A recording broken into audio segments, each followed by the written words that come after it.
Is Phase 4 possibly the best phase that the Marvel Cinematic Universe has had yet? Jenna here, ready to join in the debate that some, including my co-host Brandon Davis, have been having about Phase 4's place in the ultimate MCU rankings. Sure, the phase isn't quite done. We still have a bunch of episodes of She-Hulk, followed by Black Panther 2, the Guardians Holiday Special, and possibly that long-rumored Werewolf by Night special. But nearly 2 years into Phase 4, I can safely say that there's nothing else like it, and that it has positively changed superhero stories going forward. Let's begin with one of the biggest critiques of Phase 4, that it hasn't been as cohesive as previous phases. Characters played by A-list actors have been plopped into post-credit scenes with no indication of their future, and massive plot points, like, say, a giant robot sticking out of the ocean, have taken months to actually be acknowledged in the smallest of Easter eggs. This is wildly different from how the MCU operated early on, with each film trying to tell its own story and also tease whatever was headed into movie theaters next. At the time, the smaller scale made sense. The franchise was still trying to ground itself in reality and be accessible to viewers who had never opened a comic book before. It also had openly told us a lot of its future ahead of time, first with the lead up to Avengers, then Age of Ultron, and then Infinity War and Endgame. In Phases 2 and 3, when Marvel was only releasing 2 to 3 movies a year, it was much easier to directly connect to whatever was coming next, because there wasn't a lot of variety in what was coming next. A surprising Easter egg or cameo either had to play into Infinity War or play into another upcoming movie, which would also play into Infinity War.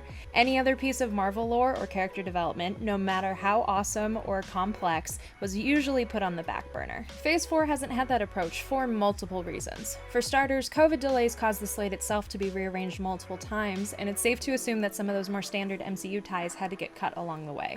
I still wonder what the multiverse storyline would have been like if Doctor Strange 2 came out before Loki and No Way Home, and if the debut of Val would have hit differently if it had happened in Black Widow first instead of the Falcon and the Winter Soldier. But even without those delays, it's been clear that Phase 4 was allowing the entire MCU to breathe in a way that we couldn't really get in the lead up to Infinity War and Endgame. Each story of Phase 4 has operated in its own set of character-driven stakes while telling stories of grief, family, and legacy that have been a comfort amid the past couple years. But what is grief? If not love, persevering. At the same time, it is still subtly building a foundation for Phases 5, 6, 7, and beyond, either in terms of plot or character. While we still don't know who will make up the rosters of the Avengers and the Young Avengers going forward, we have an embarrassment of riches when Marvel does decide to build those teams, as Phase 4 has introduced us to so many memorable characters and so many niche corners of comic canon. If you had told me when Age of Ultron came out that I would get good live-action versions of Isaiah Bradley, Kate Bishop, Kamala Khan, Jennifer Walters, and even Mobius M. Mobius, I would not have believed you. The phase has also expertly delivered on moments that have changed the canon of superhero movies themselves, from the 3 Spider-Mans joining forces in No Way Home, I was in the Avengers. The Avengers? Yeah. That's great! Thank you. What is that? to those Illuminati cameos in Doctor Strange 2, which still feel like an absolute fever dream.